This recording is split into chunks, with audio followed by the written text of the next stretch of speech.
Hi, Kristen Kaufman here. Hope you're having a great day wherever you are in the world. Would love to hear where you are. Shout out below. Let me know where you're logging in from, where you're watching from. Give me a thumbs up so I'll know that you're there. My name is Kristen Kaufman, and I'm what I modestly refer to as a recovering corporate executive, someone who has recreated their life and wants to help others recreate their life without giving up the creature comforts that they want. So that is my calling here in this second chapter in my life. And today I wanted to talk very honestly and openly with what I believe about 80% of the people that are watching this will overtly or perhaps passively ignore. And that is, we have to make sure that we pay attention to our health and invest in our health every single day, every single hour of our life forever. And no, I'm not just talking about physical health.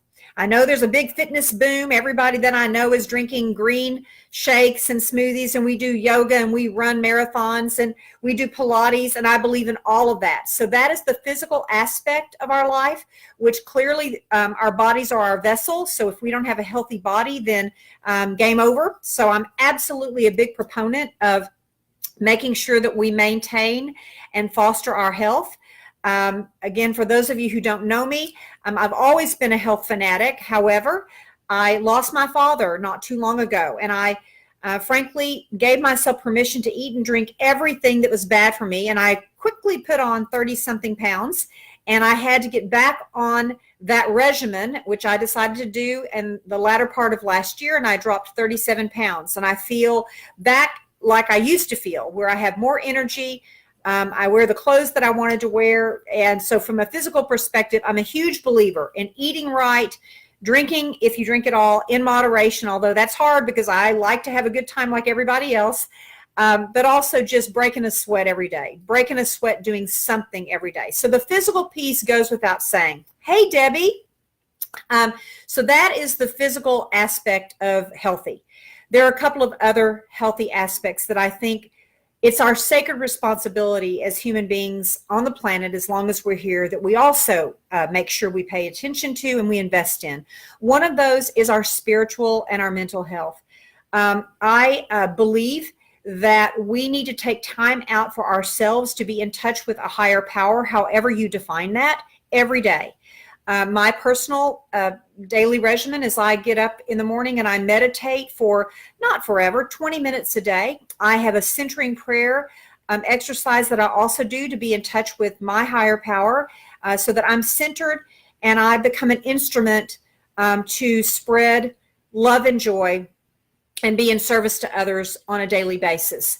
So that spiritual aspect is how I start out every day. And throughout the day, I try to stay in a gratitude philosophy where everything, good or bad, is happening to us for a reason or for us for a reason. And I choose to believe that it's to teach us something, whether it's to strengthen our faith, whether it is to teach us resiliency, whether it is to teach others how to respond to those challenges that we face in life. However, it is a muscle to be exercised. And so that is the spiritual aspect. I am a fervent believer that we have to invest in. We have to put time forth to make it a reality in our lives so that we manifest it not only in how we show up in the world, but how we potentially meet others in the world and inspire them in the world. So that's the second piece. Physical is the first. Second is spiritual. And I would say spiritual and mental are very, very similar. The mental piece, which is the third piece, is what are we going to do to strengthen our brain? Do we read? Do we read lots of books? Do we read different books? Do we expose our mind and our heart to different philosophies in life?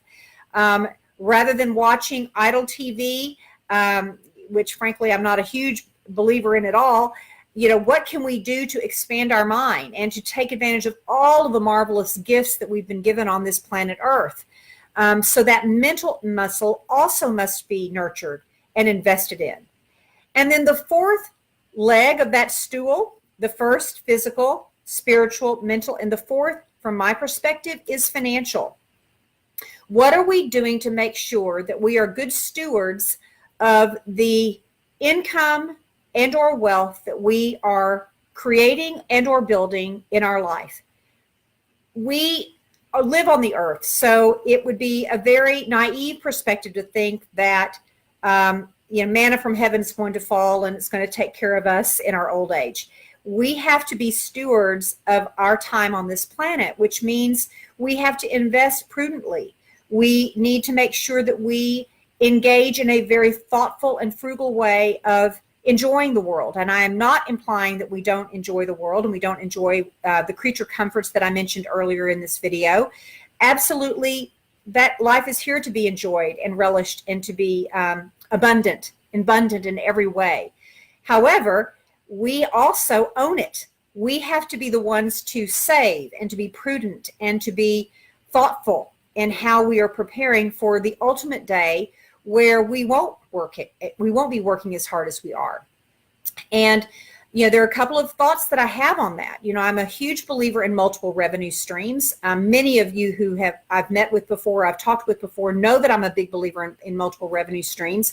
The days of having one lucrative job or building a company and selling it and sitting back and eating off the fruits of our labors, my goodness, I wish I might in fact write a book. I've written multiple books. I might write a book on the people who have done that and lost everything due to poor investment decisions. So, having multiple streams of revenue that are recession proof in some way, shape, or form, I think is a sacred responsibility that we have.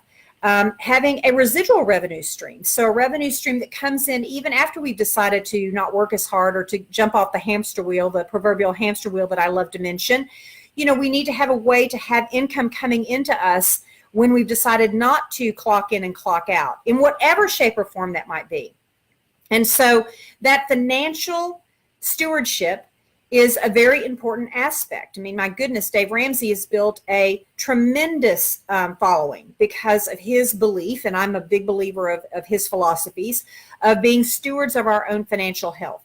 So for the 80% of you that might be rolling your eyes and saying, I work out every day and I eat my green vegetables every day, my thought would be, what about the other two pillars of that stool? What about the spiritual and what about the financial?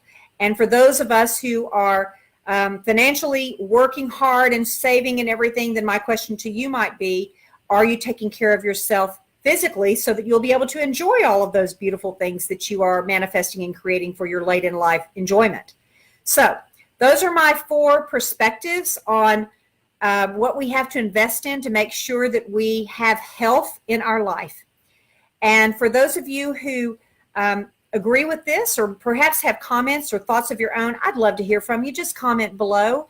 And if you would like to powwow with me later or set up a time where we could powwow about this and how potentially we could make this a reality in your life, you can find me at partnerwithkristen.com. And I would love to visit with you when you are ready. So make it a great day. We own our lives. And my calling is to help you create the life you want without giving up the creature comforts that you want. Make it a great day.